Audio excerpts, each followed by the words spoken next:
حسین جان، سالار زینب حسین جان، سالار زینب حسین وآل محمد وعجل الفرج.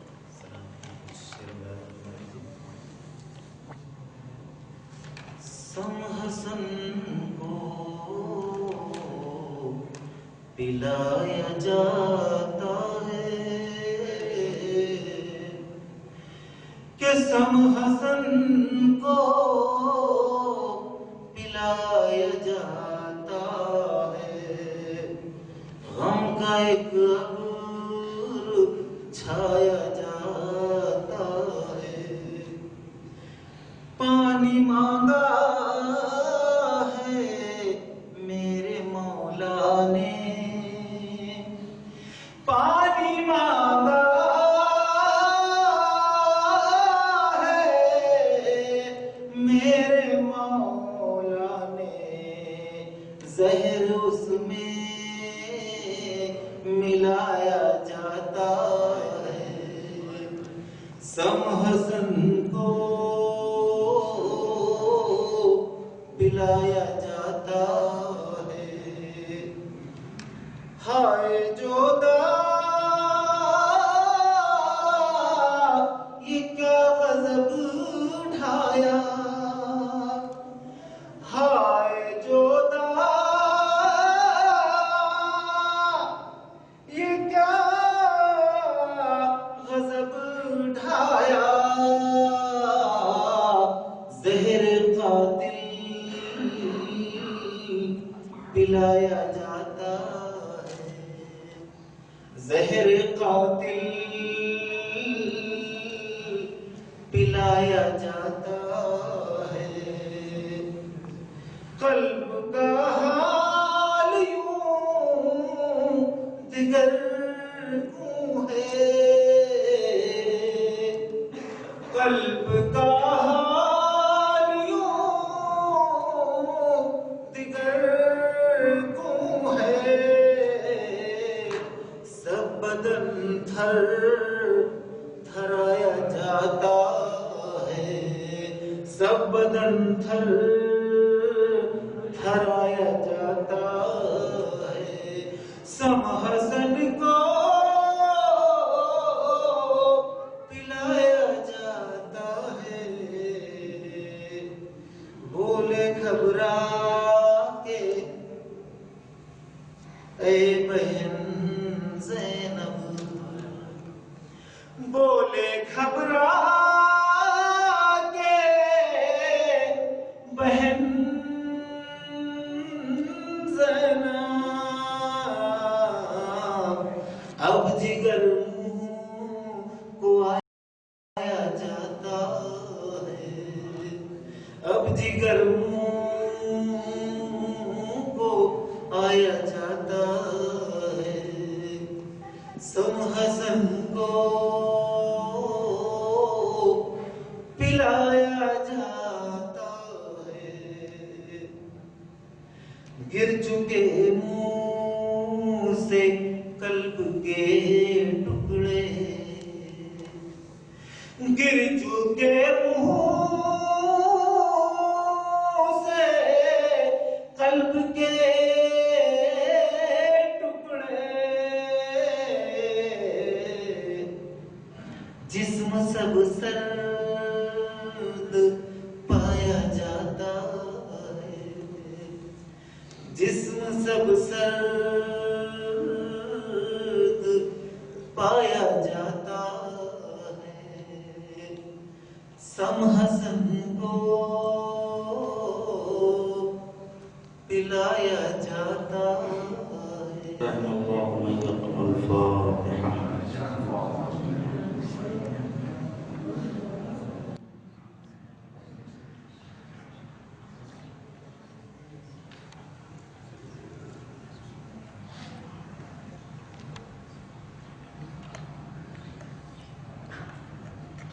ایک مرتبہ سورہ حمد کی درخواست ہے، سید گلجہانیہ شاہ بخاری، سید سلمہ بخاری، سید عبداللہ شاہ بی بی اللہ و سائشہ تمام مومنین و مومنات کی ہدیہ فرمائیں۔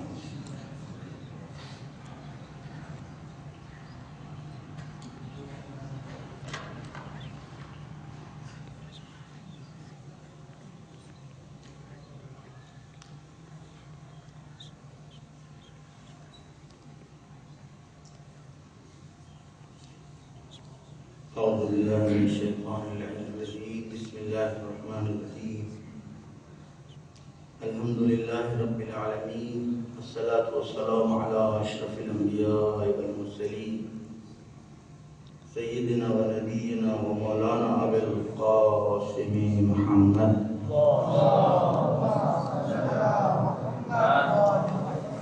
وآلہ الطیبین الطاہرین المعصومین المنتجبین المنتخبین المطہرین الذین اذهب اللہ عنہم الرجس وطہرهم تطہیرا،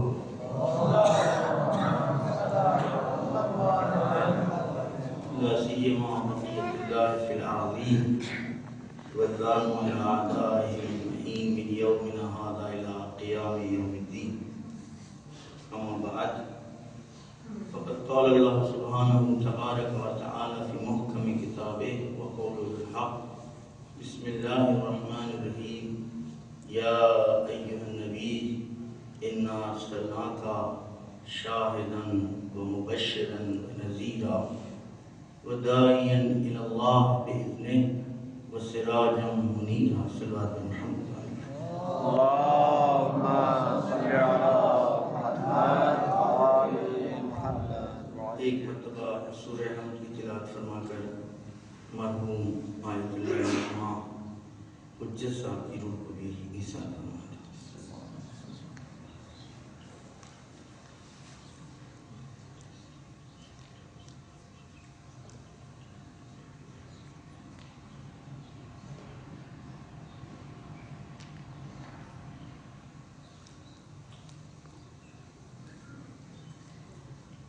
صلوات محمد و آل محمد۔ اللهم صل على محمد وآل محمد وعجل۔ بڑا اچھا لگا اس مرتبہ یہاں پر، اور ایک سنت حسنہ کی شروعات کی گئی کہ ہمارے مقررین، ہمارے ذاکرین اور خطبہ علماء کو موضوع دیا گیا، ان لوگوں نے باقاعدہ اپنے اپنے موضوع سے پر تحقیق کی، اور واقعاً ہم سب لوگ اس سے مستفید ہوئے۔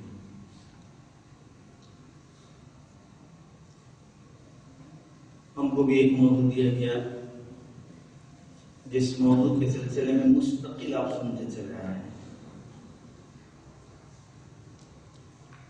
کوئی نیا موضوع نہیں تھا ہمارے لیے، یعنی جو ہمیں دیا گیا، کیونکہ یہ تمام علماء، خطبہ، ذاکرین اہل بیت کی جب فضائل اور کمالات کا تذکرہ کرتے ہیں تو صحیح معنوں میں وہ عکس ہے فضائل و کمالات رسول کا۔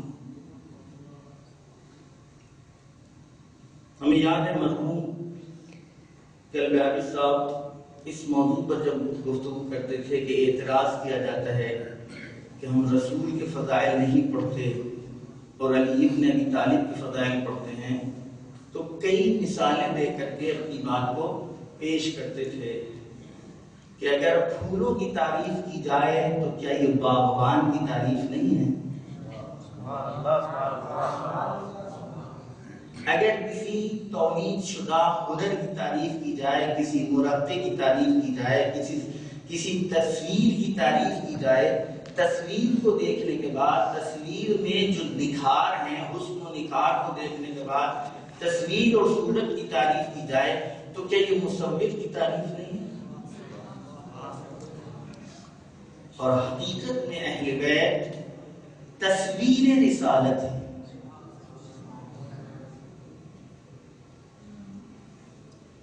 اب جو موضوعات آپ کے سامنے، جن موضوعات کے اوپر گفتگو ہوئی، ظاہر اتنے وسیع موضوع تھے، ان سب کا نچوڑ اگر ہم آپ تک پہنچانا چاہیں تو وہ یہ ہے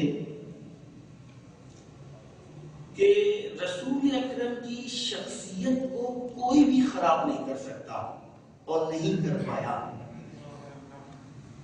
پوری طرح توجہ کریں، اس لیے کہ آسمان کی طرف تھوکنے سے آسمان کبھی اس کا چہرہ، اس کی صورت خراب نہیں ہوتی. صرف یہ دیکھنا ہے کہ کس غرض اور کس مقصد کے تحت یہ کام ہوا.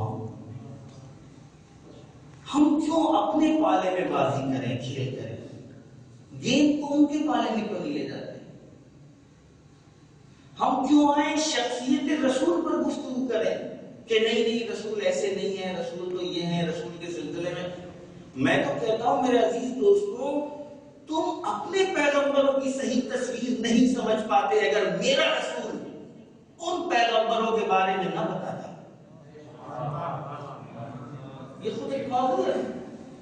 توریت و زبور سے حضرت داؤد کو اگر پیش کیا جائے تو اللہ کی کشتی پیش کرنا پڑے گی اور ماننا پڑے گا.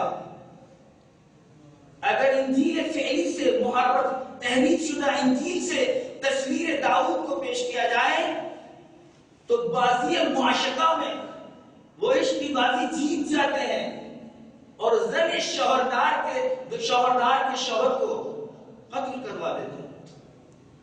یہ ہے. لہذا ہم جس قرآن سے تصویر رسول پیش کرنا چاہتے ہیں اسی قرآن نے انبیاء ما سبق کی صحیح اور اصلی تصویر پیش کی، اور جس کے نتیجے میں حبش کا بادشاہ جب اس نے سورہ مریم کی تلاوت حضرت جعفر بن طیار نے پیش کی، جعفر بن طیار نے، تو حبش کے بادشاہ کے سامنے جب سورہ مریم کی تلاوت ہوئی تو آنکھوں سے آنسو جاری ہو گئے اور اس نے پوچھا یہ کلام کس کا ہے کہ جس نے حضرت مریم اور حضرت عیسیٰ کی اس طرح تصویر پیش کی.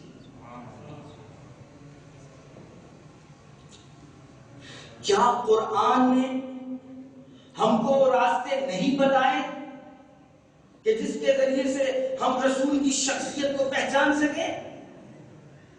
کیا خود رسول اکرم نے اپنی شخصیت کے لیے کچھ آئین معرفی نہیں کیے کہ ہمیں غیروں سے رسول کی شخصیت کو لینا پڑے؟ میں پوچھنا چاہتا ہوں، تحقیق کا تو تقاضا یہ تھا کہ آپ کے پاس جو منابع تھے اس منابع میں آپ یہ دیکھتے کہ رسول کے نزدیک کون تھا. اگر آپ یہ چاہ رہے تھے کہ رسول کی شخصیت کو سمجھیں، رسول کی حقیقت کو سمجھیں، تو ان لوگوں سے لیتے کہ جن لوگوں کا رشتہ رسول سے نزدیکی کا رشتہ ہے، جنہوں نے رسول کی صحیح تصویر پیش کی ہے، بلکہ وہ خود تصویر محمد ابن عبداللہ نہیں تھے، تصویر رسول اللہ. لہذا مستشرقین ہو، چاہے وہ غرض زدہ ہوں، شرط میں رہ کے غرض زدہ لوگ ہوں، اور اگر وہ یہ چاہیں کہ رسول اکرم کے سلسلے میں اپنے اپنے خیالات کو پیش کریں تو اپنے ذوق باطل میں کیا وہ رسول کی شخصیت کو خراب کر سکتے ہیں؟ دلیل یہ ہے کہ ان کا آج تک اتنا زیادہ خوف میں رہنا اور اتنا ڈر اس بات کی دلیل ہے کہ ان کو یقین ہے کہ اگر رسول کی اصلی تصویر سامنے آ گئی تو ہم مقابلہ نہیں کر پائیں گے. لہذا مستقل وہ کوشش کرتے رہتے ہیں ان غلط منابع سے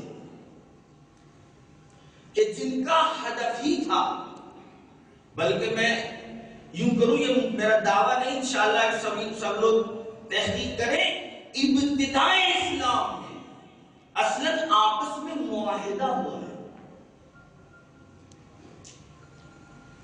آبائی کی ظاہراً اگر میں تبار یہود ایک کتاب ہے اس کو آپ اٹھا کر کے دیکھیں کہ جنہوں نے دلائل کے ساتھ تجزیہ اور تحلیل تاریخ کو پیش کیا ہے کہ ابتدائے اسلام میں آپس میں تعاہد ہو چکا ہے. یہود و نصارہ کے ساتھ رابطے تھے اور انہوں نے قبل بعثت یہودیت کی طرف سے رسول اکرم کے خلاف ان کی جان کے لیے جو خطرے تھے ان تمام شواہد کو پیش کیا ہے۔ لہذا ایک خاص گروہ آیا تھا جو مسلمان ہوا ہی نہیں تھا۔ ہم اسلام کلمات کے قائل نہیں ہیں، یہی وجہ ہے کہ آج تک ہماری جنگ جاری ہے۔ ابو طالب کو لاکھ دنیا کہتی رہے جو چاہے کہے، ہم تو منبر پر آ کے یہ اعلان کرتے ہیں وہ کفر جو حضرت ابو طالب نے اختیار کیا تھا ہم اس کفر کو اپنانے کے لیے تیار ہیں، اور وہ اسلام جو حاکم شام کے باپ نے اقرار کیا اس اسلام کا انکار کرتے ہیں۔ ہمارے یہاں لباس کا نام اسلام نہیں ہے، لبادی کا نام اسلام نہیں ہے۔ ہم لباس کے ذریعے سے شخصیتوں سے مربوط نہیں ہوتے، ہم کردار کے ذریعے سے متاثر ہوتے ہیں۔ لہذا حق و انصاف تو یہ ہے کہ جن لوگوں نے کردار پیش کیا ان سے آپ پوچھئے، ان سے معلوم کیجئے۔ اور جو کل تفکیک بیان کی تھی، تقسیم بندی کی تھی ہمارے مقرر عزیز نے، واقعی جو معاند نہیں تھے وہ غلط فہمیوں کا شکار تھے، جب ان کے سامنے رسول اکرم کی صحیح تصویر پہنچی تو انہوں نے ان کے دست مبارک میں جنبش بھی ہوئی اور اس تسلیم و رضا کے اثرات بھی سامنے نظر آئے، اور انہوں نے دعوت دی کہ نہیں اب تک غلط ہو رہا تھا، ہم صحیح نہیں پہنچے۔ اب یہ کہ جو رسول کی تصویر غلط پہنچی ہے وہ میرے عزیز دوستوں پری پلانی ایک سازش کا نتیجہ ہے۔ عام طور سے مشہور یہ ہے، ہم سبھی لوگ جانتے ہیں، پڑھتے بھی ہیں، لیکن اگر دقت کریں کہ یہ سب کچھ علی کی دشمنی کا نتیجہ تھا، نہیں میرے عزیز دوستوں، اگر دقت کریں تو اصل دشمنی خود رسول سے، اس لیے کہ وہ تمام نسبتیں جو رسول تک منتہی ہو رہی ہیں ان سے دشمنی ہے۔ لہذا یہ بات یہ کہنا کہ کیونکہ علی سے دشمنی تھی اس لیے یہ ہوا، کیونکہ فاطمہ سے دشمنی تھی اس لیے یہ ہوا، کیونکہ خدیجہ سے دشمنی تھی اس لیے یہ ہوا، نہیں، اس لیے کہ جب سب انکار کر رہے تھے تو کسی ایک خاتون نے ان کا ساتھ دے دیا، لہذا ہم ان کے دشمن۔ جب سب کہہ رہے تھے نہیں نہیں، کسی ایک نے کہہ دیا یا رسول اللہ ہم حاضر ہیں، تو اس حاضری کے نتیجے میں اگر وزارت مل جائے، رسائت مل جائے، حکومت مل جائے تو دعوت تو عام تھی۔ لہذا اب جس نے اس وقت ساتھ دیا جب سب چھوڑے تھے اس کی دشمنی ہے۔ ابو طالب کی خطا یہ نہیں ہے کہ وہ علی کے باپ ہے، ابو طالب کی خطا یہ ہے کہ ہم سب نے چھوڑ دیا تھا، انہوں نے بنا دے دی اور خدا نے کہا میں نے بنا دی ہے، یہ اور لوگ بڑھ گئی دشمنی۔ ایک سزا دے دی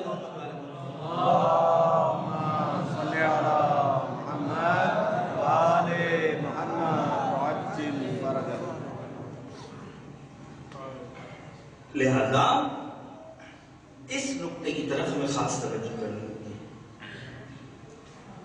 کہ اصلی رسول سے دشمنی ہے،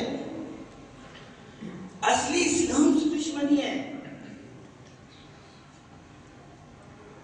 یہ اسی وجہ سے ہماری ذمہ داری اور سنگین ہو جاتی ہے کہ ہم کو اصلی تصویر اسلام کی پیش کرنی ہوگی۔ میرے دوستوں، وعظ و نصیحت نہیں اپنے لیے، اب کتابوں کے ذریعے سے نہیں، صرف زبان کے ذریعے سے نہیں، بلکہ ہمیں عکس بننا ہوگا، ہمیں تصویر بننی ہوگی، کچھ دھندلی ہی صحیح شباہت نظر آئے، پوزیٹو نہیں صحیح۔ آپ یاد ہے فوٹو کو پہلے تو بلیک اینڈ وائٹ کہتے تھے یہ نگیٹو ہے، لیکن نگیٹو میں بھی لوگ پہچان لیتے تھے کہ محمد میاں صاحب آپ کی فوٹو ہے، تو کچھ اتنی شباہت ضرور آ جائے۔ اس شباہتوں کے ذریعے سے اب ہمیں اسلام کو پیش کرنا ہے، اور یہی وجہ ہے کہ جو لوگ گئے افسانوں کی گفتگو نہیں کریں گے، تاریخ میں چھپی ہوئی کتابوں کے تذکرے نہیں کریں گے کہ ہاں فلاں عالم کا نام لکھا کے دیکھ لیے۔ بر صغیر کے جو ہمارے علماء گئے انہوں نے افریقہ اور امریکہ اور لیٹن امریکہ میں جا کر کے صحیح تصویر پیش کی تو نتیجہ آپ دیکھ سکتے ہیں. نائجیریا میں صحیح اسلام کی تصویر پیش کی. صحیح اسلام یعنی تشیع بغیر کسی تکلف و تعارف کے. کوئی طنز نہیں ہے, کوئی چھیٹا نہیں ہے. تم صحیح معنوں میں رسول کی تصویر پیش کر دو, وہی تشیع.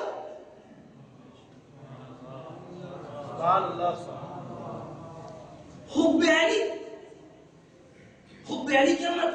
حب کرامت, حب عظمت, حب عدل, حب انصاف, حب قضاوت, حب علم, حب دانش. آپ نام بدل دیں. میرے عزیز دوستوں, اگر آپ کو علم کی تلاش ہے تو اعلم کو, اگر فقہ کی تلاش ہے افقہکم, اگر قضاوت عدل کی تلاش ہے اغزاکم. یہ تو معیار ہے نا. ابھی ہم نے نام تو نہیں لیا, اب جو تاریخ میں ڈھونڈو اغزاکم کون ہے, افقہکم کون ہے, عدلکم کون ہے, اعلمکم کون ہے. معیار کی گفتگو کرو نا, میلاد کی گفتگو کرو. ہمیں ناموں سے بعد پیش ہوا ہے, کردار سے پہلے لگا ہوا ہے.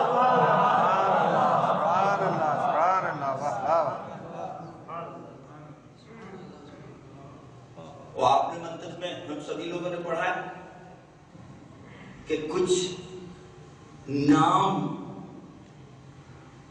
اچھے لگنے لگتے ہیں کردار کی بنا پر. کچھ نام قبیح ہو جاتے ہیں اپنے کردار کی بنا پر. لیکن نام کردار کو لے لے, اس حسین کے کردار کو صاحب قبح کا نام لیا جائے اور حسین کا کردار ہو تو نام رکھنے میں کوئی عیب نہیں. اب ہم سے نہ کہا جائے اگر فلاں برے تھے تو پھر کیوں نام یہ اختیار کیے گئے. ہم تو فلسفہ بتلا رہے نا. نہ ناموں سے دشمنی ہے نہ ناموں سے محبت ہے. پہلے کردار سے محبت, پھر صاحب کردار. پکسل بات کریے.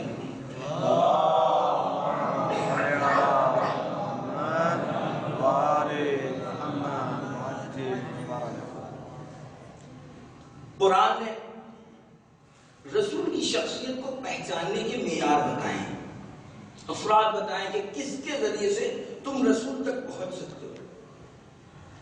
خود رسول نے راستے بتائے کہ ہم تک پہنچنا ہے تو ہم تم کو راستہ بتا رہے ہیں. سب آپ کو پتا ہے, صرف جمع کر کے ہم آپ تک پہنچا رہے ہیں تاکہ اس کاروان میں جہاں تبرکن و تیمنن ثواب کے لیے سبھی لوگ کام انجام دے رہے ہیں, ہمیں بھی کچھ مل جائے اور آپ سب لوگوں کو ہم شاہد بنا لیں, گواہ بنا لیں کہ قرآن نے بھی ان شخصیتوں کی طرف اشارہ کیا. یہی وجہ کہ نام نہیں. دیکھیے یاد رکھیے گا, میرا نام نہیں بیان کیے قرآن نے, کردار پیش کیے ہیں. لہذا اگر آپ قرآن کو چھانے تو آپ قرآن کو اٹھا کر کے دیکھ لیں کہ اگر رسول تک پہنچنا ہے تو صادقین کے ساتھ ہو جاؤ, رسول مل جائیں. جہاں صدق مطلق, عصمت مطلق کا پہرا, صداقت مطلق کا پہرا, معیت مطلقہ کا پہرا, اطاعت مطلقہ کا پہرا. اب آپ لوگوں کے درمیان تبیین و تفسیر کی ضرورت تو نہیں. اطاعت کا حکم ہے تو بلا شرط, معیت صادق کا حکم ہے تو بلا شرط, طہارت کا اعلان ہے, عصمت کا اعلان ہے تو بلا شرط. اگر رسول امین تک پہنچنا ہے تو ان کے ذریعے, اگر رسول صادق تک پہنچنا ہے تو ان کے ذریعے, رسول مطہر اور مطہر تک پہنچنا ہے تو ان کے ذریعے. اب آپ ہیرے کو چاہیں شیشے سے سمجھنا ایسا سنخیت ہونا چاہیے. معرف اور معرف میں سنخیت ہونا چاہیے. بغیر سنخیت کے آپ معرف تک پہنچ ہی نہیں سکتے. اما ایک ادنا سا شیشہ آپ اپنے بکھرے ہوئے بالوں کو صحیح کرنے کے لیے لاتے ہیں تو وہاں نظر عالی نہیں نظر استقلالی پڑنے لگتی ہے شیشے پہ. گھما گھما کر کے شیشے کو دیکھتے ہیں کہ اس میں صحیح ہم نظر بھی آ رہے ہیں, ہمارے بال صحیح دکھ رہے ہیں, مانگ ہمارے صحیح اس میں دکھ رہی ہے. اور رسول کی حیات کو سمجھنے کے لیے دھندلے آئینے نہیں, جہاں کچھ دکھ ہی نہیں رہا, اندھیرا ہی اندھیرا ہے. اور ایک عزیز نے اچھی بات کہی تھی کہ ناقص رسالت کو بھی نہیں پیش کیا, ناقص تصویر بھی نہیں پیش کر پائے. ناقص تصویر کا مطلب یہ ہے کہ کم سے کم ہاتھ آپ پیش کر پا رہے ہیں, تو بھی کم سے کم ہاتھ تو صحیح پیش کر دیجیے. آپ کو چھوٹے قد کا آئینہ لے آئیے اور اس کے سامنے کھڑے ہو جائیے اور قریب جا کے اپنے قد کو دیکھنا چاہیں تو نہیں دیکھ پائیں گے, کہیں گے یہ ناقص ہے. کیوں؟ اس لیے کہ آپ کی پوری تصویر منعکس ہی نہیں ہو رہی ہے جو یہ دکھائے. لہذا رسول اکرم نے زحمت ہمیں اور آپ کو نہیں دی ہے کہ آپ ڈھونڈیے اور تلاش کریے, بلکہ اپنی زندگی اور اپنی حیات کے آئینوں کا خود تعارف کرا دیں. میں نے عرض کیا سب کچھ آپ کے سامنے روزے روشن کی طرح ہے. میدان مباہلہ میں لیے جا رہے یہ ہیں, مسجد لبریز ہے, لوگ بیٹھے ہوئے خطبہ دے رہے ہیں. درمیان خطبہ ایک مرتبہ سنا ہوا کیا ہے, ایک لذیذ نقطہ ہے جو آپ تک پہنچانا چاہ رہے ہیں. رسول اکرم اپنے زندگی کے آئینے کو پہنچانا چاہتے ہیں اور وہ دامن میں گزرے اور گر گئے جو آپ سب پڑھتے رہتے ہیں, اور ہمارے ذاکرین اور خطیبوں کے نقطے بھی کہ رسول اکرم خود اترے اور انہوں نے امام حسین علیہ السلام کو آغوش میں لیا اور منبر پر جا کر کے پھر پہچنوایا اور یہاں پر خطبہ روک دیا اور خطبہ توڑ دیا. یہ بات ہماری سمجھ میں نہیں آتی. آپ سب لوگ بھی اگر متوجہ ہوں تو ضرور, خطبہ روکا نہیں ہے. حسین کی ذات کو پہچنوانے کے لیے خطبہ روکتا نہیں ہے. خطبہ ہے دعوت الہی, اللہ کی طرف دعوت دینا, پیغام الہی کو لوگوں تک پہنچانا, یہ ہے خطبہ. میں کہتا ہوں خطبہ نہیں رکا, خطبے نے شکل بدلی. اب تک لسانی اور زبانی خطبہ تھا, اب یہ عملی خطبہ ہے. اور منبر پر جانے کے بعد اسی عمل کی تفسیر ہے. ھذا حسین فعرفوہ. تو جو رسول چل رہے تھے حسین کو اٹھانے کے لیے, یہ حکم خدا کی تعمیل تھی تاکہ سب دیکھ لیں حسین کو نہیں, اپنی حیات کے آئینے کو پہچانوا.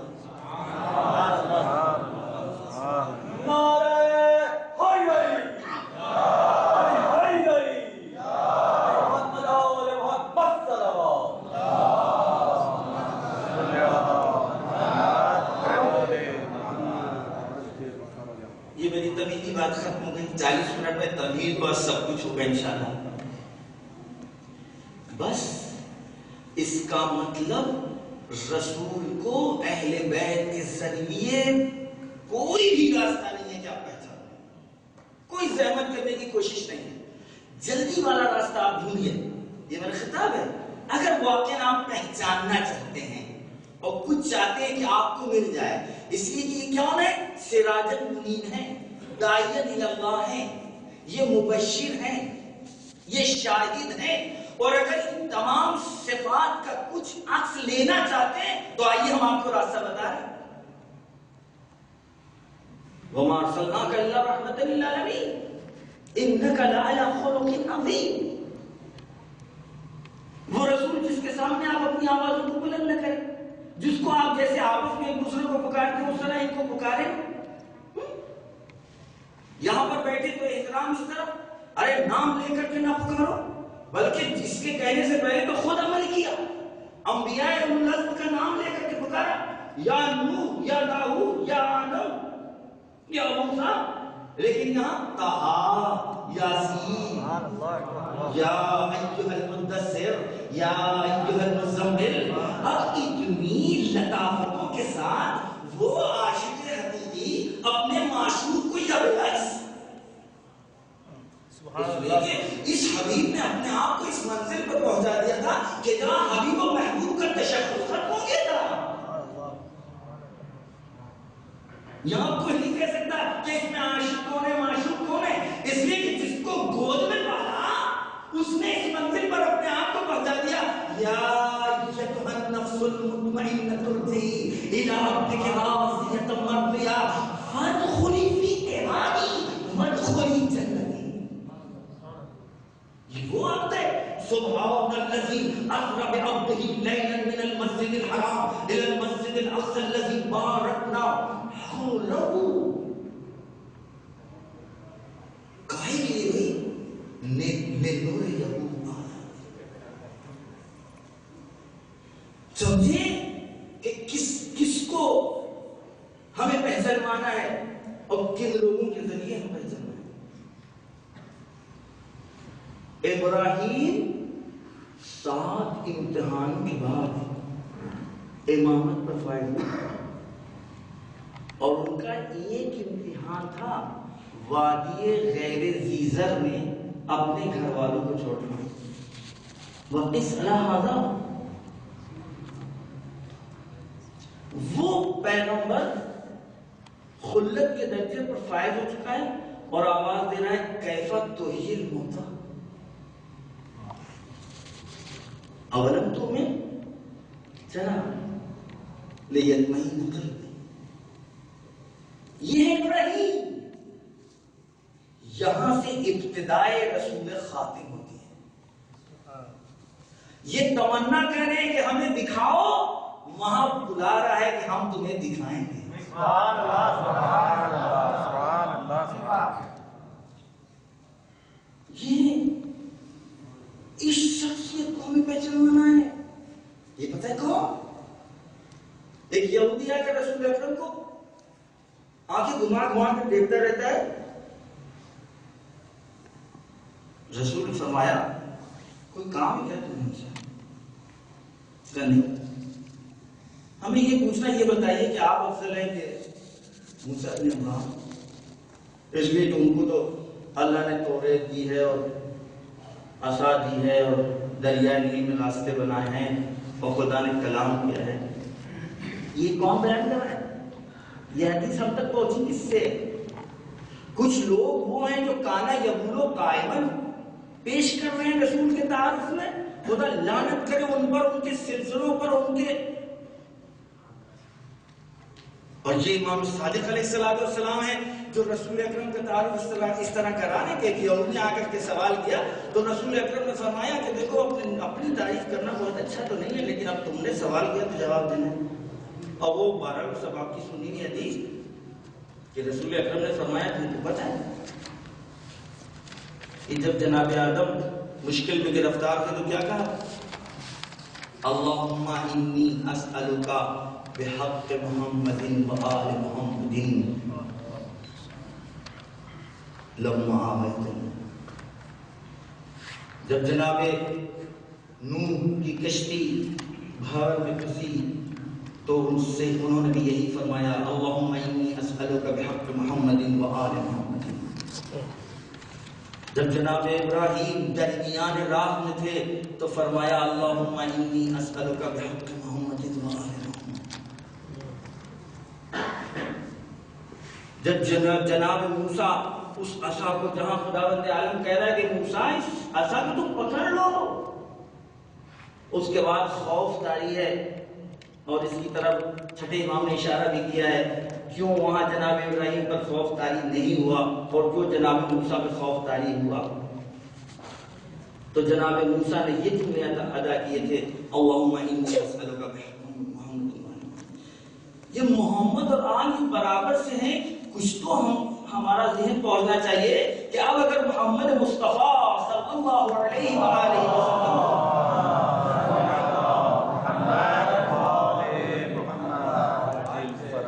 سمجھنا ہے تو آل کے ذریعے سمجھنا ہے.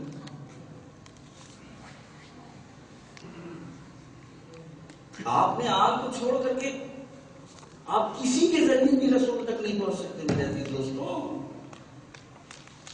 اس لیے کہ جن کا تعارف کرا کے کہیں یا آیات یا احادیث رسول انی تارکن فیکم الثقلین کتاب اللہ عترتی و اہل بیتی. قرآن اگر لے لو گے تو رسول مل جائیں گے نا، رسول کی شخصیت قرآن بتا دے گا، لیکن قرآن تم کو نہیں مل پائے گا جب تک کہ اہل بیت نہ لو. نہ لفظوں کو بدل لیں، جب تک کہ قرآن کو اہل بیت سے نہیں لو گے. یہ سمجھ لیجیے، یہ غلط کیا کہتے ہیں آپ لوگ، یہ غلط العوام ہے جو بہت مشہور ہو گیا ہے کہ ایک نے قرآن لے لیا اور ایک نے اہل بیت لے لیے. یہ سراسر حدیث ثقلین کے خلاف ہے تفسیر. حتی یردا علی الحوض، فقط 2 زبانیں ہیں جس میں تسمیہ کا صیغہ ہے جو ہمیں معلوم ہے، کیونکہ سب تحقیق نہیں کی ہے. یا سنسکرت یا عربی، اور یہاں تسمیہ کا صیغہ استعمال کیا ہے. ہمارے اور آپ کی ملاقات کا اعلان نہیں کیا ہے کہ تم بھی ملو گے. ہماری ملاقات مشروط ہے. اگر بہت محمدی اور بہت رسولی اور بہت زلفوں والے ہوں بہت زیادہ، تو ان دونوں کے ہمراہی ضروری ہے تو ملاقات ہوگی. کہا یہ دونوں ہم سے حوض پر ملیں گے. اب آپ بتائیے اس سے بہتر اور کوئی راستہ ہو سکتا ہے رسول کی شخصیت کو سمجھنے اور سمجھانے کا؟ خود رسول کو بتا کر کے جا رہے ہیں، پہچانوا کے جا رہے ہیں. انی تارکن فیکم الثقلین کتاب اللہ عترتی و اہل بیتی ما ان تمسکتم بہما، ان دونوں سے اگر تم وابستہ ہوگے لن تضلوا بعدی ابدا. تھوڑی بھی عقل ہوتی تو گمراہیوں کے بارے میں سوال تو کرتے آخر کیوں ہم گمراہ ہیں. یہ جو آج عالم اسلام میں یہ سب مسائل ہیں، ہے کسی قلم میں دم وہ یہ کہہ دے کہ نہیں سبھی کو رشد ہے، ہدایت ہے، فلاح ہے، بہبودی ہے، سوائے ضلالت، گمراہی، اندھیرا، تاریکی کچھ بھی تو نظر نہیں آ رہا ہے. تو کم سے کم حدیث کے اوپر غور تو کرے. حدیث تو جھوٹی ہو نہیں سکتی. لن تضلوا بعدی ابدا، نفی تعبیر ہے. اس کا مطلب کہیں تمسک میں کمی ہے. جو شک بیان کی ہے وہ کہیں اس میں تزلزل پایا جا رہا ہے. لہذا اہل بیت کے علاوہ کوئی راستہ ہی نہیں، اور اگر کوئی بھی راستہ اپنایا جائے گا تو وہاں تک نہیں پہنچے گا. یہی وجہ ہے، پتہ ہے، معلوم ہے ان لوگوں کو، اندھے نہیں. ان کو پتہ ہے کہ اگر ہم نے وہ والا صحیح راستہ لے لیا، دیکھ لیا آپ کسی سے راستہ پوچھیے اور اگر کوئی شیطنت کرے، اس کو پتا ہے کہ اگر آپ کو فروشگاہ زنجیری کا صحیح پتہ دے دیں تو وہ آپ جلدی پہنچ جائیں گے، اور اس کو اس کے ذہن میں فطور آ جائے تو وہ آپ کو نیروگاہ کا راستہ بتا دے گا. کھلے نیروگاہ سے چلے جائیے، آپ پہنچ جائیے گا. راستے میں گم ہی ہو جائیے گا، کہیں نہ کہیں کوئی نہ کوئی فروشگاہ تو نظر ہی آ جائے. جس کا نہ کوئی اعتماد ہوگا نہ کوئی، تو لہذا آدمی وہیں سے کھڑا ہو کر سودا خرید کے لیے آ رہا ہے.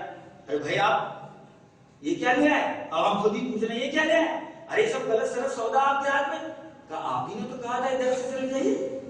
اس کا مطلب یہ جو راستہ بتلا رہا ہے پیڑھی پلان چاہ رہا تھا کہ ہاتھ میں غلط تھیلی ہو، غلط سامان ہو، تاکہ پروپیگنڈا کر سکے کہ کیا لائے آپ. لہذا مستشرقین کے سلسلے میں بہت زیادہ ہم فکر نہیں ہونا چاہیے کہ ارے یہاں غلط اسلام پہنچ رہا ہے، غلط چیز پہنچ رہا ہے، غلط پہنچ رہا ہے. سب کچھ واضح اور روشن ہے. آؤ ہم صحیح تمہیں راستہ بتلا رہے ہیں، تمہیں پہنچنا ہے حوالی سے لو. رسول کون ہے؟ ہم آزان تو پہنچانا پائے. ایک نماز جو صبح سے شام تک 23 سال دیکھا کرتے تھے قیام کی حالت کو، تو ایک قیام کی صورت تو پہنچانا پائے بغیر اہل بیت. بڑے منطق، بڑے عقل والے ہیں، بڑے دانش والے ہیں، بڑے سمجھدار ہیں. وہ بدبخت اگر پھٹی ہوئی پینٹیں پہننا کچھ شروع کر دیتے ہیں گھٹنوں کے اوپر سے، تو شک میں سبھی لوگ اپنی پینٹوں کو پھاڑنا شروع کر دیتے ہیں گھٹنوں پر سے. جو اتنے بدبخت ہیں واضح اور روشن راستوں کو چھوڑ کر غلط راستوں کو اپنا نہیں رہے، غلط راستوں کی طرف آپ کی طرف پھینکنا. یہ ہے یہاں تک، یہاں سے کہاں.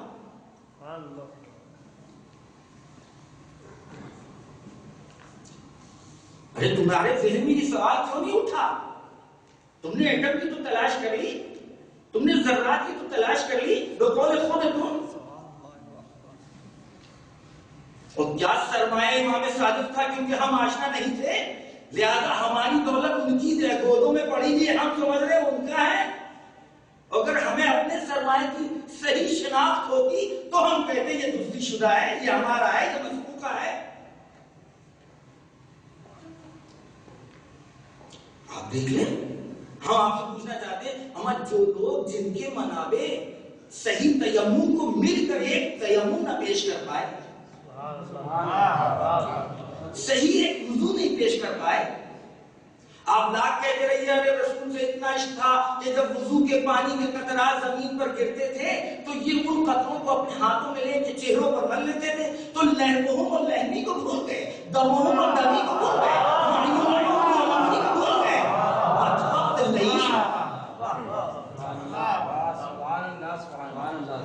تو دشمنی نہیں تو کیا ہے؟ پانی کے قطرات تمہیں یاد ہے؟ ہمیں صحیح وضو بھی بتا دو جو رسول اکرم نے سب مل کر ایک وضو بتانا. یہ تھوڑا اس سے اور تھوڑا اس سے اور تھوڑا اس سے یہ نہیں ہے. یہی وجہ ہے ہم 12 بتا رہے ہیں، جہاں پہ رکو گے ایک ملے.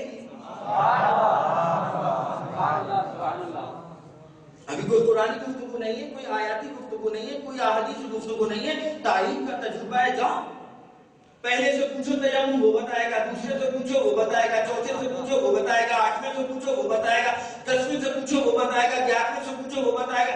جب 12واں آئے گا تو تم کہو گے تعلیم دین جدید، تعلیم دین جدید. یہ تو نیا دین تم لے کر کے آئے. کیوں؟ اس لیے کہ اتنی تصویریں رسالت اور شریعت محمدی مشق شدہ تمہارے پاس ہوگی تو تم کہو گے کہ یہ تو نیا دین لے کر کے آیا، یہ تو نئی شریعت لے کر کے آیا. لہذا یہ سلسلہ جو خود رسول پیش کر کے گئے ہیں ان سے پوچھو، یہ تمہیں بتائیں گے.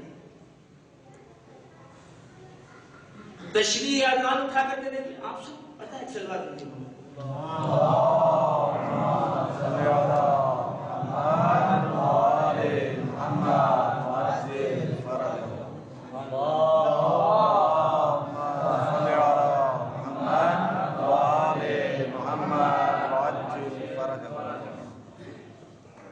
ہمیں ساری بات کے بعد صرف ایک تجزیہ پیش کرنا ہے. کئی دنوں سے ماشاءاللہ سبھی ہمارے مقررین نے بہت زحمت کی. خدا عالم ہم سب کو توفیق دے. ایک واقعہ بہت بڑی ذمہ داری ہے. کل ہمارے برادر محترم نے جس چیز کی طرف اشارہ کیا تھا کہ اب ہماری سنگین ذمہ داری ہے، اس منابع کے اوپر خاص میں توجہ کرنی ہوگی. میں ایک سوال کرنے جا رہا ہوں عالم اسلام سے، اپنی اس چھوٹی سی نشست سے، کہ 2 راستے آپ کے پاس ہیں. یا شخصیتوں کا انکار کرو جس کے بت تمہارے ذہنوں میں بنے بیٹھے ہیں. اگر رسول تک پہنچنا چاہتے ہو، اگر رسول سے عشق ہے، رسول سے محبت ہے اور رسول کی تصویر کو دنیا کے سامنے پیش کرنا چاہتے ہو، تو کوئی راستہ نہیں ہے تمہارے پاس مگر یہ کہ ان شخصیتوں کا انکار کرو جن شخصیتوں کے تم نے بت بنائے ہیں. ایک، اور اگر تمہارے نزدیک وہ ابھی محترم ہے تو ان منابع کا انکار کر دو کہ جن منابع نے ان کو تمہارے لیے بت بنایا ہے. یا یہ خائن ہے یا وہ خائن ہے، دونوں راستوں میں بیٹا گھرو گے ضرور. سلوات دیجیے.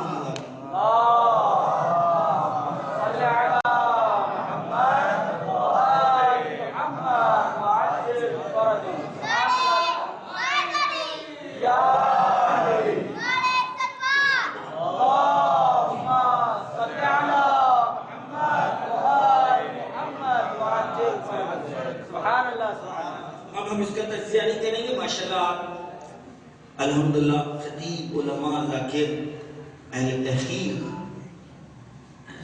کہیں پر میرے خیال سے 15-20 سال پہلے کی گفتگو ہے، رمضان میں، ماہ مبارک رمضان میں انہی منابع کے اوپر ہمیں موضوع دیا گیا تھا گفتگو کا، تو اور یہ لکھنؤ کا حساس ماحول اور مائک وغیرہ لگا ہوا تھا، علاقہ بھی بڑا حساس تھا، تو وہاں جو ہم نے ترفل اختیار کیا تھا وہ یہ تھا کہ فی الحال فرض کر لیتے ہیں یہ شخصیتیں آپ کے نزدیک محترم ہیں، ان کے احترام کو باقی رکھنے کے لیے پھر آپ کو کتابوں کا انکار کرنا ہوگا،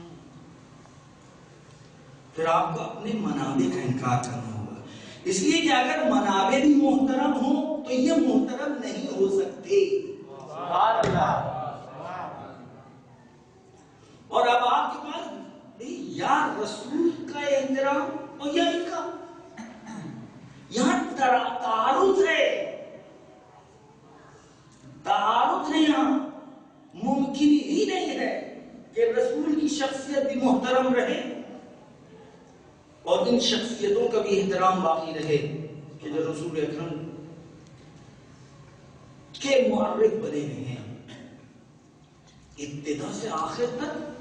میرے عزیز دوستو، نہج البلاغہ آپ کے سامنے، اب نہج البلاغہ کے خطبات کو اٹھائیے کہ جہاں رسول اکرم کی شخصیت کا اعلان کیا جا رہا ہے، اور اس میں رسول اکرم علی بن ابی طالب علیہ السلام ارشاد کیا فرماتے ہیں؟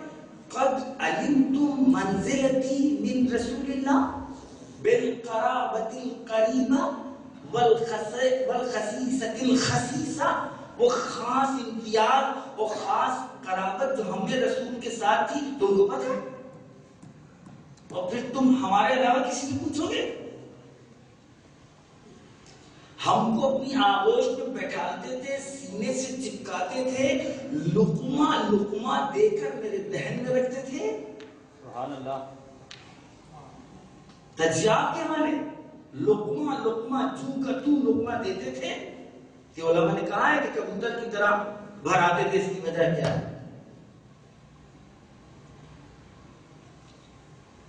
ابتدائے رسالت میں اللہ اکبر نانا کودکی محمد مصطفیٰ ہے، توجہ کیجئے گا، اللہم صلی علی محمد و آل محمد۔ ابتدائے رسالت نہیں، رسول کی طفولیت کے دور میں، ان کی کودکی دور میں خداوند عالم نے فرشتے وحی کو معین کیا تھا جو ان کی حفاظت کرتا تھا۔ اہل عالم کو کیسے خبر؟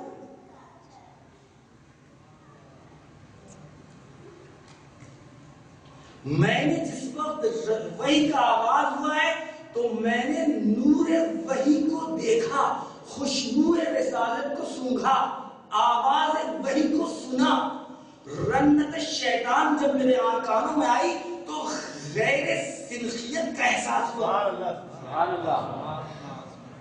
یہ کون سی آواز ہے؟ رسول خدا نے کہا شیطان رو رہا ہے کیونکہ آج مایوس ہو گیا اپنی اطاعت سے۔ ہم اس علی کے قائل ہیں، ہم نے ان سے لی ہے رسالت۔ یہ ہے معرف شخصیت رسول خدا۔ غار ہرا میں جب وحی کا آغاز ہوا تو میں اور رسول بس دو، ہمارے علاوہ وہاں کوئی اور نہیں تھا۔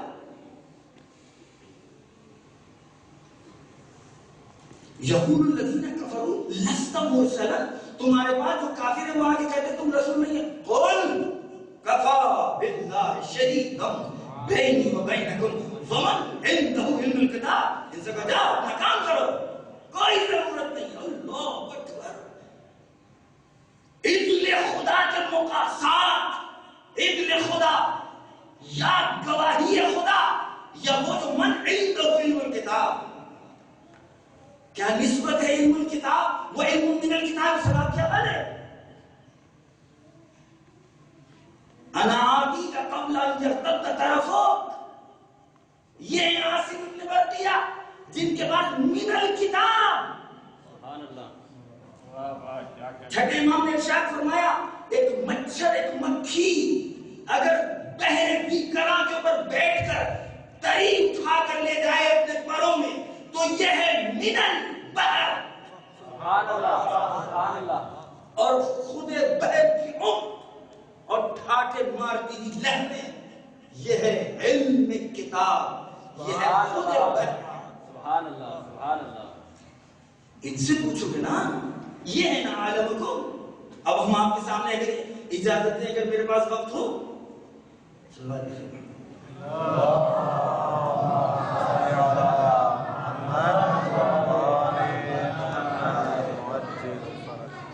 مشروع ابو موسیٰ اشعری جتنے لائن ہیں جیسے سب کا اجتماع، یہ کیا کہے؟ وہ سب شخصیت کے اوپر گفتگو ہو چکی ہے، بس اشارے رسول کی سنت کو لینے کے لیے سوائے فلانی کے کوئی اور راستہ ہی نہیں تھا. یعنی جس مشکل میں گرفتار ہوتے تھے اس کا علم ان فلانی کے پاس تھا. کبار شیوخ اصحاب کی موجودگی میں کوئی اس مشکل کو حل نہیں کر پاتا تھا، لیکن فلانی حل کر دیتی تھی. لہذا ہم لوگوں نے اصحاب کی موجودگی میں فقہ ان سے لیا، علم ان سے لیا، احادیث رسول ان سے لیا.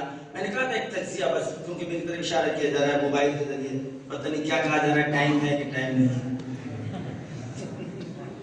تو بتا، کیونکہ شب تعطیل ہے، لہذا 2-4 منٹ زیادہ ہونے ہیں، لیکن مسجد اور مدرسے کا شاید پریشر. صلوات پڑھیے محمد والے.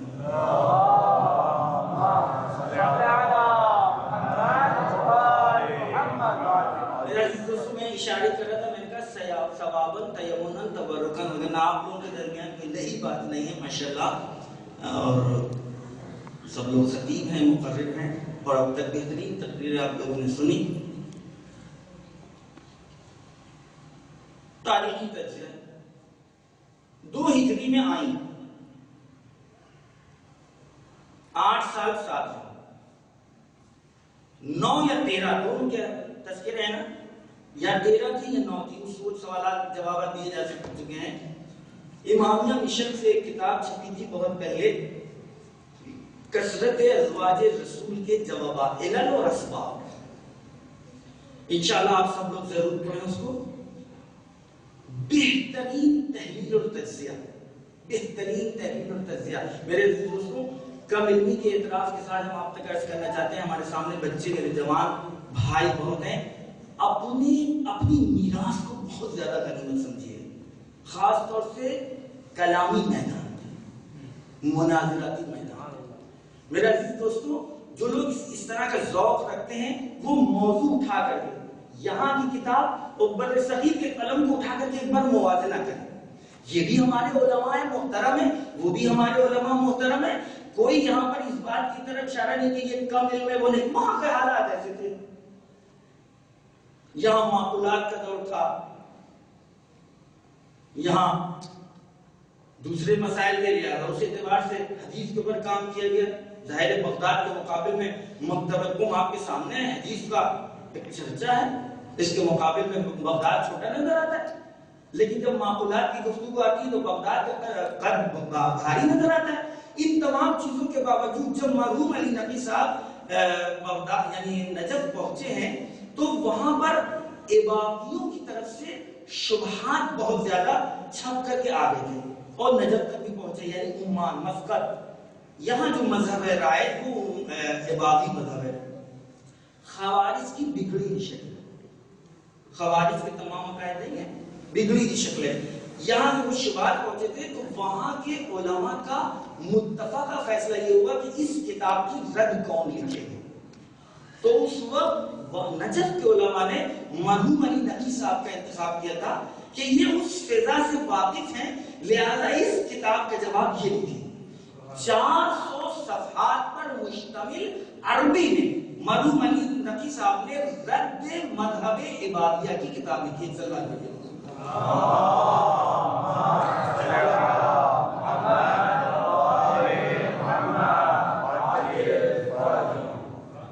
میں نے اشارہ کیا کہ جو چھوٹے چھوٹے نوشتے بھی اگر آپ کو مل جائیں اپنے اپنے گاؤں میں، زنگیپور کون کون سب یاد نہیں، کوئی ایک نام آ جائے تو کہیں دیکھیے وہاں کا نام لے لیا وہاں کا نہیں لیا. یہ ہمارے جو گھروں کے کتاب خانے، یہاں کے بھی آپ نوشتے آپ اٹھا کر دیکھ لیجیے. خدا کی قسم سجدگاہ ایک کتاب ہے مرحوم علی نقی صاحب کی. اب سے تقریباً 50 سال پہلے علی گڑھ یونیورسٹی کی انہوں نے یہی موضوع چھڑا کے سجدگاہ پر بحث ہوتی تھی، وہاں باہر مشترک لوگ پڑھتے تھے اور روزانہ بحث سجدگاہ کیوں آپ رکھ رہے ہیں اور کیوں نہیں رکھ رہے ہیں. تو نقل صاحب سے کہا گیا کہ اس کے اوپر سجدگاہ جو اب سے 50 سال پہلے انہوں نے تحریر کی تھی، آج کی جدید شدہ تحقیق آپ اٹھا کر کے دیکھیں، اس کے باوجود اس کا وزن زیادہ بھاری نظر آئے گا. اکثر بات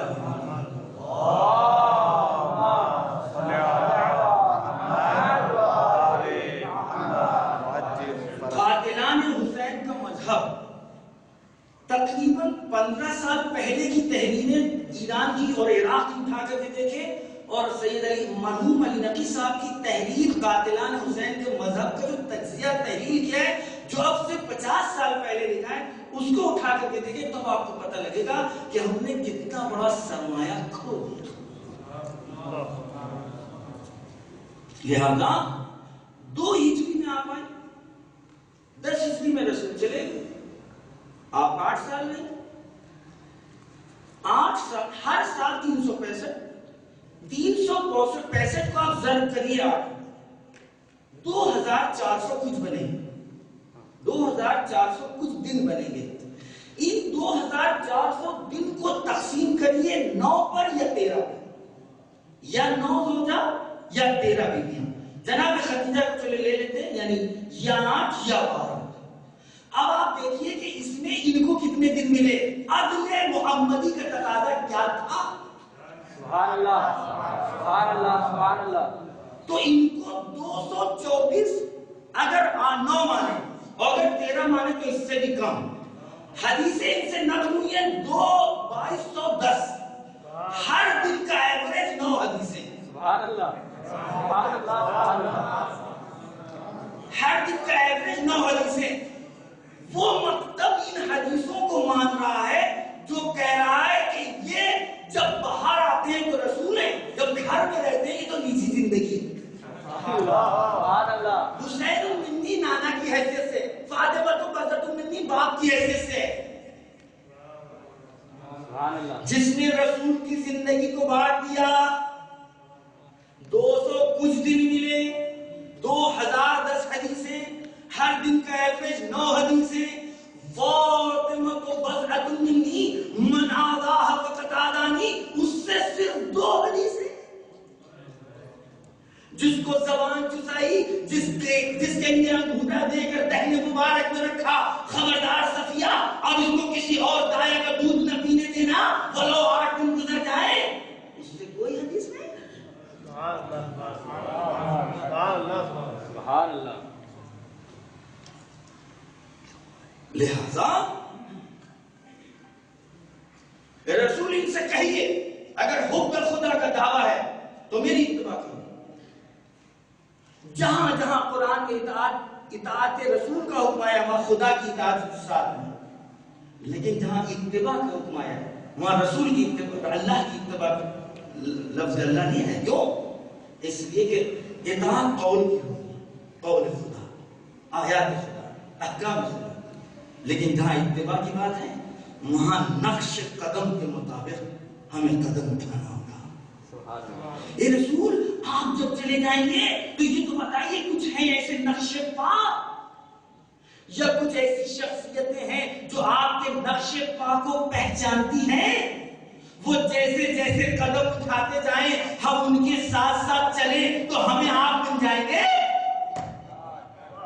کہاں انا وعلی من نور واحد، حسین منی وانا من حسین، حسن منی وانا من فاطمہ بذت منی من آباہا فقط آدانی. یہ ہے وہ آئینہ رسالت کہ جو ہم کو شخصیت رسول بتائیں گے اور پہنچائیں گے. اور یہ آئینے سب ختم کر رہے ہیں لوگوں.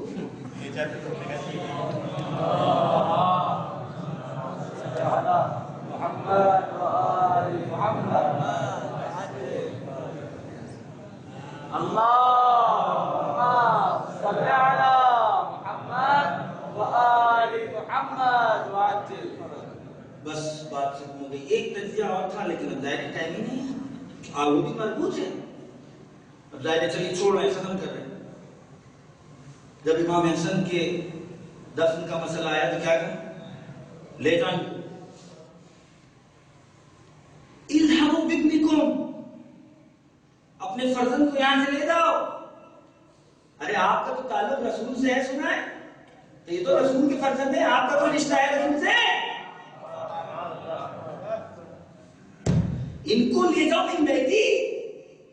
خوب بیت آپ کا کہاں سے آ گئی یہ بتائیے. آپ کی فقہ میں زوجہ کا کتنا ہے؟ ایک حجرے میں 9 بیویاں بالمشاع. اگر اولاد ہو تو کتنا، اور اولاد نہ ہو تو کتنا؟ 100. 8واں حصہ اگر اولاد ہوگی. اب آپ یہ بتائیے کہ اس حجرے میں 8واں حصہ پہلے زوجہ کا معین ہوگا، کل زوجہ کا، پھر اس 8ویں حصے کو 9 پر تقسیم کیا جائے گا. جس حجرے کو آپ نے کہا من بیتی، میرے گھر سے ہو، میرے حجرے سے لے جاؤ، جہاں آپ نے اپنے فلانی کو دفن کروا دیا یہ کہہ کر کہ یہ میرا حجرہ اور میرا گھر ہے، بھئی کس فقہ کے مطابق؟ 9 حصے میں 8واں حصہ آپ کو ہوگا. ظاہر میں اس میں ابھی دوران تقریر تقسیم نہیں کر سکتا، لیکن شاید بہرحال تقسیم کر کے دیکھیے گا کہ ایک بارش بھی تو نظر نہیں آئے گا. اس کا مطلب فلانی صاحب خصوصی جگہ پر ہیں. توجہ کیجیے، یہ سون اور روبو یہ صرف آپ کی فقہ نہیں ہے، یہ مشترکہ مسائل ہیں. با اولاد و بدون اولاد، لہذا آپ کا یہ دعویٰ کہ میرے حجرے سے لے جاؤ. اچھا آپ ہی تو ہیں جنہوں نے کہا تھا رسول کی حدیث ہے کہ ہم کچھ نہیں چھوڑتے. کوئی وارث ہم نہیں چھوڑتے، سب کچھ جو ہے لوگوں کے لیے بیت المال، وہ جو کچھ چھوڑیں گے معنویات چھوڑیں گے. تو یہ کون سی میراث آپ تک پہنچ گئی؟ یہ ابا نے جہل میں دیا تھا.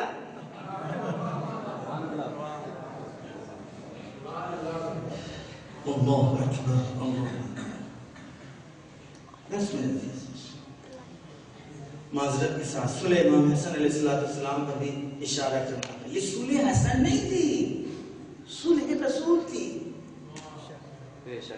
جس طرح کربلا میں قتل حسین نہیں ہوا ہے، قتل رسول ہوا ہے.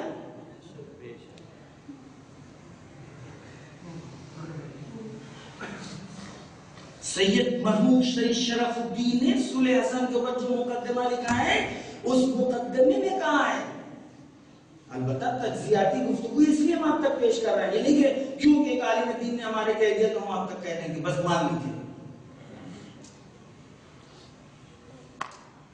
قیام عاشورہ کا مقدمہ صلح حسن. بنی امیہ نے جس طریقے سے اپنے آپ کو لباسوں کے پیچھے چھپایا ہوا تھا نا، اگر صلح حسن نہ ہوتی تو یہ چہروں پر پڑی نقاب بہت مشکل تھی. پھر ایک قیام عاشورہ نہیں، کتنے قیام بے فائدہ ہو جاتے. صلح امام حسن علیہ السلام کے بعد عراق کی سرزمین پر تلاطم تھا، اضطراب تھا، بے چینی تھی. کچھ دنوں کے بعد لوگ آپس میں ایک دوسرے کو دوشی ٹھہرا رہے تھے، کہتے تم نے غلط کیا، تم نے غلط کیا. دیکھ لیا نا، اگر ہم نے ساتھ دیا ہوتا علی کا، اگر ہم نے ساتھ دیا ہوتا حسن کا تو آج ہمیں یہ دیکھنا نہ پڑتا.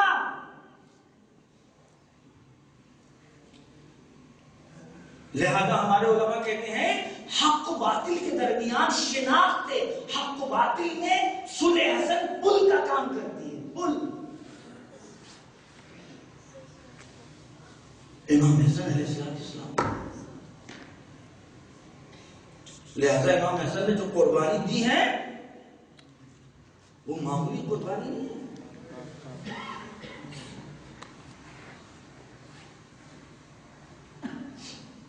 وہ قربانی مخفی طور پر آپ کی شہادت ہو گئی. اگر آپ یہ ثبوت نہ ماحول آمادہ نہیں ہوتا. آپ نے زہیر و حبیب و مسلم ابن اوسجد جیسوں کو کربلا کے لیے باقی رکھا ہے اپنی سن کے ذریعے. میرے عزیز دوستوں، یہ ہمارے علماء کا تجزیہ تحلیل ہے. لا اعلم اصحابا خیر اصحابی ولا اوفا من اصحابی. یہ جو حضرت امام حسین علیہ السلام نے اپنے اصحاب کے لیے ارشاد فرمایا، یہ وہ اصحاب ہیں جن اصحاب کو باقی رکھنے کے لیے امام حسین علیہ السلام نے صلح کی تھی. اس لیے کہ ابھی وہ موقع نہیں ہے کہ ہم قیام کریں، لہذا ہمیں ان کو بچا کر رکھنا ہے، ہمیں صحیح چوائسوں کو بچانا ہے، ہمیں زہیر کے لیے تلاش کرنا ہے، ابھی ہمیں حر کو بلانا ہے، ماحول آمادہ کرنا ہے. یہ خالی ارادت الطریق والی ہدایت نہیں کرتے، یہ ایصال المطلوب والے لوگ ہیں. یہ ہاتھ پکڑ کر کے لے جاتے ہیں چشمے زلال تک سے رابطہ کرانے کے لیے. بس میرے عزیز دوستوں، لہذا آپ دیکھیں کہ کتنی مظلومانہ شہادت امام حسن علیہ السلام.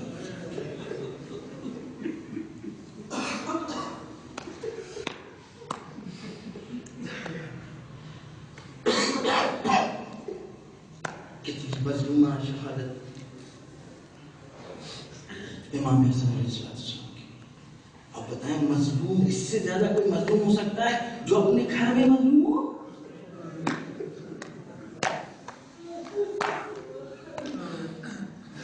اس خاندان میں، خاندان اہل بیت میں ہر فرد کے ساتھ کچھ الگ حالات.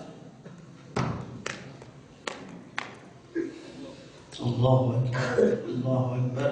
امام حسن علیہ السلام، آپ بتائیں ایک شوہر اپنے گھر میں بھی درد دل نہ کر سکے، اس سے بڑھ کر کے مظلومیت کیا ہوگا؟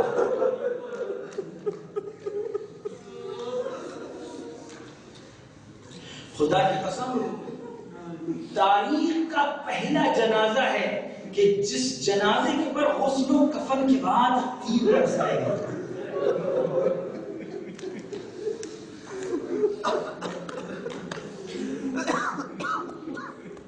اور وہ تابوت کہ جو امام حسن علیہ السلام کی وصیت کے مطابق قبر رسول تک آ رہا تھا ودا کے لیے،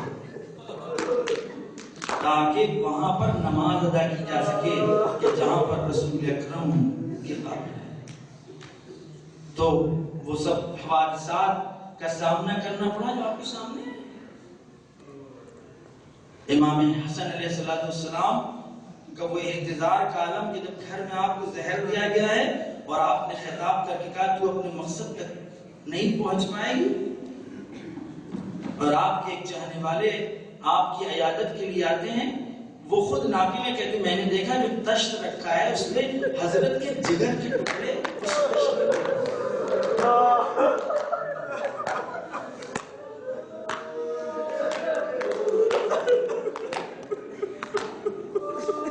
کہتے میں نے آقا سے کہا یہ آقا ہے میرے مولا، آپ اپنا علاج کیوں نہیں کراتے؟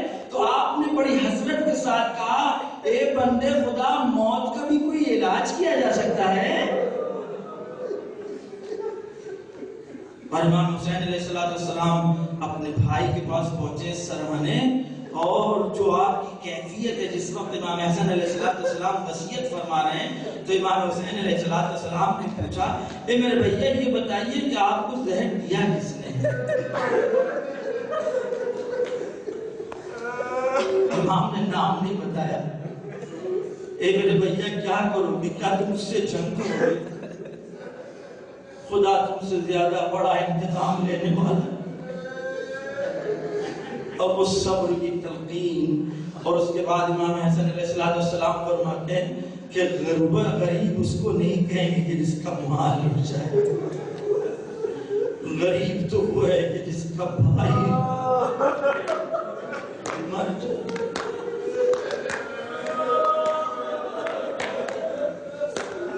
جب امام حسین علیہ السلام نے بیداری کرنا شروع کی تو اس وقت امام حسن علیہ السلام نے صبر کی جو تلقین دی ہے اور تعزیت جو پیش کی اس طرح، یا اللہ یوما کا یوم کا یا ابا عبداللہ